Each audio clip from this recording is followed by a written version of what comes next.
Berbagi waktulah dengan alam, maka kamu akan tahu siapa dirimu yang sebenarnya. Berikan yang terbaik pada alam, dan alam akan berbalik memberikan yang terbaik kepadamu. Alam melukis untuk kita hari demi hari, memberikan keindahan yang tak terbatas. Alam tidak lebih dari sekedar membuat manusia hidup. Alam juga tanda-tanda jalan pulang menuju kedamaian. I don't really know what comes next. I'm just doing my best, even though I'm so stressed out.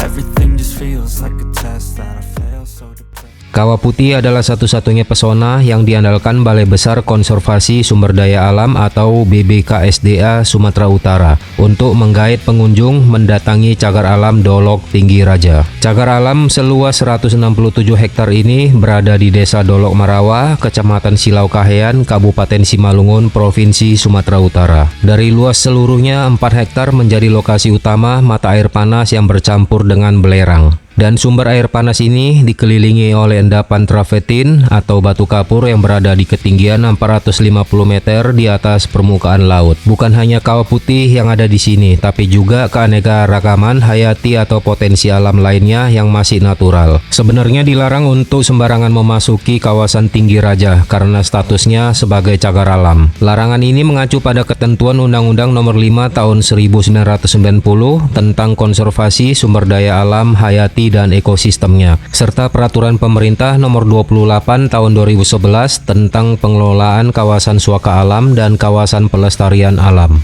Walau demikian, tetap saja ada pengunjung yang datang ke sini, termasuk dengan saya sendiri. Pemerintah melalui Kementerian Lingkungan Hidup dan Kehutanan akhirnya mengubah status sebagian kawasan cagar alam itu menjadi Taman Wisata Alam atau TWA. Kawasan yang berubah status menjadi Taman Wisata Alam seluas 60,94 hektar atau 36,5% dari total luas cagar alam Dolok Tinggi Raja. Dengan begitu, kawasan Taman Wisata Alam Dolok Tinggi Raja mencakup Kawah Putih, Sungai Bahlalak, dan air terjunnya serta Danau Laparan. Danau Laparan terletak 2 km sebelah barat Kawah Putih di tengah hutan dan semak belukar. Air danau bersuhu hangat karena mendapat kiriman air panas Kawah Putih lewat bawah tanah. Meskipun airnya hangat, namun biodata air seperti ikan dan alga bisa hidup di dalamnya. Sebagian area Sungai Bahlalak juga berair hangat. Dari situ sudah terlihat dengan jelas pesona apa saja yang bisa dinikmati pengunjung di dalam kawasan Taman Wisata Alam Dolok Tinggi Raja. Jadi kesimpulannya, pengunjung bebas berwisata di Taman Wisata Alamnya, bukan di dalam kawasan cagar alamnya. Tinggi Raja sudah ditemukan sekitar ratusan tahun yang lalu, tetapi karena akses menuju ke tempat itu sangat memprihatinkan, seperti akses jalan menuju ke cagar alam tersebut yang sangat terjal dan rusak parah. Dan menurut informasi yang pernah saya terima, di jalan menuju Kawah Putih Tinggi Raja juga banyak pungli. Dimulai beberapa meter melewati Polsek Silau Kahean, kita akan menemukan banyaknya pungli yang dilakukan oleh pemuda setempat dengan alasan untuk biaya perbaikan jalan. Namun kenyataannya jalan menuju Kawah Putih Tinggi Raja tetap masih rusak parah. Namun pada saat saya mengunjungi destinasi ini tidak menemukan adanya pungli di lokasi Tinggi Raja. Cagar alam ini belum begitu sering didengar di telinga masyarakat luas. Namun bagi yang sudah pernah mengetahui dan sudah pernah berkunjung ke sini, mereka juga tidak pernah merekomendasikan kepada saudara dan kerabatnya untuk berwisata ke Kawah Putih Tinggi Raja dengan alasan jalan yang rusak parah dan maraknya pungli di kawasan ini. Ada beberapa tips yang bisa Anda lakukan saat berkunjung ke wisata Kawah Putih Dolok Tinggi Raja. Membawa bekal makanan sendiri dari rumah karena lokasi rumah makan ataupun warung cukup jauh dari area wisata dan sangat sulit ditemukan. Dan jangan lupa untuk mengabadikan setiap momen Anda di Kawah Putih Dolok Tinggi Raja menggunakan kamera atau handphone. Mengingat destinasi ini tidak mungkin akan kalian kunjungi kembali karena jalan yang rusak parah. Berkunjunglah saat cuaca sedang cerah. Tidak disarankan untuk datang saat memasuki musim penghujan karena medan menuju ke kawasan wisata menjadi lebih licin dan bisa berpotensi membuat wisatawan tergelincir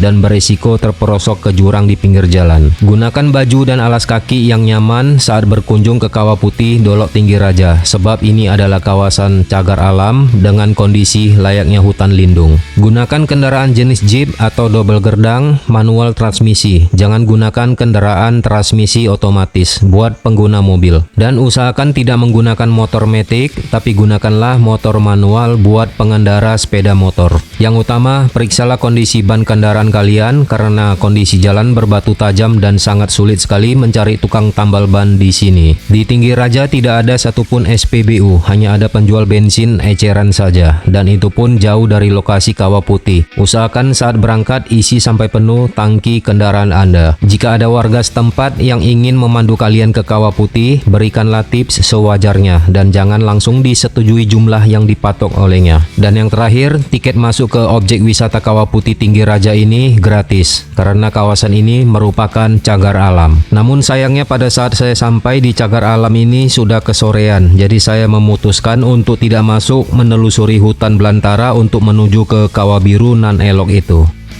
Berikut cuplikan singkat tentang kondisi rusak parahnya jalan menuju Kawah Putih Tinggiraja. Dan semoga saja jalan ini bisa segera dilakukan perbaikannya oleh para pemangku jabatan di kabupaten tersebut, agar destinasi ini semakin banyak dikunjungi wisatawan. Dengan banyaknya pengunjung ke Tinggiraja, otomatis akan menaikkan perekonomian masyarakat lokalnya. Sebelumnya saya sendiri juga belum pernah mengunjungi Kawah Putih Tinggiraja ini. Karena rasa penasaran yang tinggi, ingin mengetahui indahnya Kawah Putih Tinggiraja, akhirnya saya memutuskan untuk mengunjunginya. Sebelum saya berangkat ke Tinggiraja, saya sudah diberitahu oleh teman saya bahwa kondisi jalannya sangat rusak parah. Tapi itu tidak mengurungkan niat saya untuk mengunjungi Kawah Putih. Dan pada akhirnya saya benar-benar merasakan sensasi off-road yang sangat luar biasa di jalan ini menggunakan sepeda motor matic saya. Dan setelah kalian melihat kondisi jalan ini, apakah kalian berminat untuk mengunjungi destinasi ini dengan kendaraan kesayangan kalian? Kalian bisa tinggalkan tanggapannya di kolom komentar.